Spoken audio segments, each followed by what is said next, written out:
the commander-in-peace is working his charm down in Mar-a-Lago. Earlier today, President Trump was meeting with Israeli Prime Minister Benjamin Netanyahu to discuss the future of Gaza. The talks come just one day after he made, quote, a lot of progress with Ukrainian President Zelenskyy. President Trump is also touting a productive phone call with Russian President Putin earlier today. Yesterday, there was an explosion overnight, and the Russians say that Ukraine tried to hit the residence of President Putin. Do you have any information? No, I don't know about it, actually, and I don't. I just heard about it, actually, but I don't know about it. No. Did you speak with That would be too bad. That would not be good. We spoke at 8 o'clock in the morning hour time, and it was a very productive talk. I mean, we have a few very thorny issues, as you can imagine. And apparently, peace is breaking out with the press, too. President Trump has been offering lunch to the reporters covering his meetings with Zelenskyy and Netanyahu. Watch. We'll see you in a couple of hours if you'd like, and if you'd like, you can come up and have lunch like you did yesterday. Would you like that or not? Do you want that? Because some of them think it's terrible, it's a bribe. But, you know, a bribe for $25, I don't know. If you'd like, you can go, and if you don't, you can stand in a driveway and melt. Have a good time. Go have a good lunch. I love it. Rosanna, here's President Trump being the ever gracious, generous host, even to the press. But let's get back to the serious parts of diplomacy. He's accused of being on the golf course every day. This guy is literally the peacemaker and deal maker while everybody else is having a nice week off. He's had major world leaders come visit him at Mar-a-Lago. That says a lot in the last 2 days.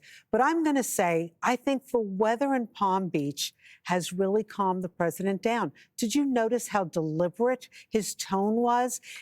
Nobody could rile him up. He was not taking any bait from the press, offered them lunch, was, not accepting bribes from anybody, any great stories. And even when talked about, how Zelenskyy was going to handle this when he got back to Ukraine, he said he had the possibility open that he would go down and talk to the parliament there to help move along talks there. I thought that he was very deliberate, very calm, and I'm going to blame it on the balmy Palm Beach weather. And Guy Benson, about this time 8 years ago, right before New Year's, we had a cocktail party for the press, and he said to Hope Hicks and me, get them the nicest hors d'oeuvres we had, and we did. And I will tell you, some of them were really putting on the dog, really dressed up. They put out a photo from that in the white and gold ballroom, and a lot of people criticized the press, including other members of the press, for sort of partying with the president, accepting his food and his drinks. Do you think that this is a problem? I don't. But what do you think as a full working member of the press to accept food and maybe the president's charms? I mean, I think that they're happy to get chummy and attend all sorts of parties with powerful people, regardless of who they are. They might not do it again because of this mini pile-on, because it's Trump. He would be the exception rather than the rule. Here's my thought on the negotiations and the conversations with Zelenskyy today. I like the optimism from Trump. He was saying that we've got most of it ironed out. He said something like 95%. I hope he's right about that. What we've seen is relentless optimism from him on a lot of different areas of the world stage and these geopolitical tricky conundrums, but it's backed with toughness, as the Iranians found out the hard way, as Hamas, their puppets, found out the hard way. And I think that maybe Putin and the Russians are going to have to find out the hard way a little bit more before anything actually gets achieved, because I think there's a lot of discussion on TV and in D.C. about what Zelenskyy might agree to and what the Ukrainian people might ratify in some sort of, some sort of conversation or a vote that would be taken. I'm not sure, and I was talking to Secretary Pompeo, the former Secretary of State, on Fox and Friends this morning. We haven't really seen any indication in terms of behavior from Putin, let alone words even, that he's in a deal-making mood at all. So they can line up a fabulous deal, and the Ukrainians can endorse it, and the Trump administration can tout it.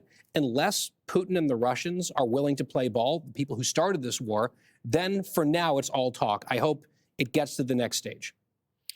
Jessica, what do you think about that? I mean, can this deal happen without Putin? Do you think he can be isolated by the U.S., by Europe? NATO will come to the rescue of Ukraine?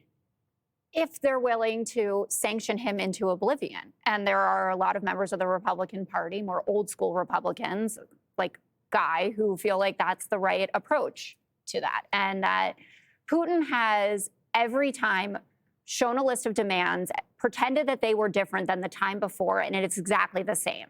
He has never changed the goalposts. He wants things that Zelenskyy cannot agree to. It would be turning over his country to Russia. And Rosanna points out that Trump didn't get riled up, and the weather, it looks spectacular. I wish that I was also in warm weather, but he wasn't riled up because Zelenskyy played this perfectly and has learned from the terrible Oval Office meeting with J.D. Vance when everyone freaked out on each other that he has to just sit there and grin and bear it. And I felt a little bit like I was watching a redux of the Helsinki press conference in 2018 when Trump came out and he said, you know, I talked to Putin about the election interference and he told me he didn't do it and I completely trust him. You've heard similar sentiments from Steve Witkoff, who's supposed to be getting us a great deal. Like, Putin's a really good guy. He's not going to do anything. The sentence that matters the most is that Trump had the audacity to say Russia wants to see Ukraine succeed. Zelenskyy, a comedian by trade, broke a little bit of a smile at that point because you have never heard anything more ludicrous than the idea that Putin wants Zelenskyy to succeed. And you saw this morning on Fox and Friends, I think, that the Deputy National Security Advisor, Victoria Coates, saw that footage and said, I think Zelenskyy can be forgiven after 4 years of war to not be thinking Russia's intentions for Ukraine are the best. Zelenskyy, also similar sentiment in the sit-down with Brett, Would you eat which steak comes and up as cookies 6. with President Trump if he offered them? I went to Bedminster. I was sitting there with you at the same table at that charity That's event. true. So I de facto ate his food, and I still don't really like A him, and legitimate everything school, is by the fine. way. We donated to a legitimate education. Yeah. center, yes. But yeah, of course. Yes. Absolutely. Oh, it was a minute. It was And a just dab quickly knock. before we close it out with Tyrus, on Israel, you've got to be happy with the progress. I am overjoyed beyond belief that those hostages have come home.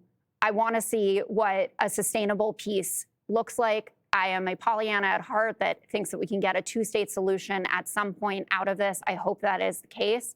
But less war is better than more war, and we are in that camp, but it is not finished.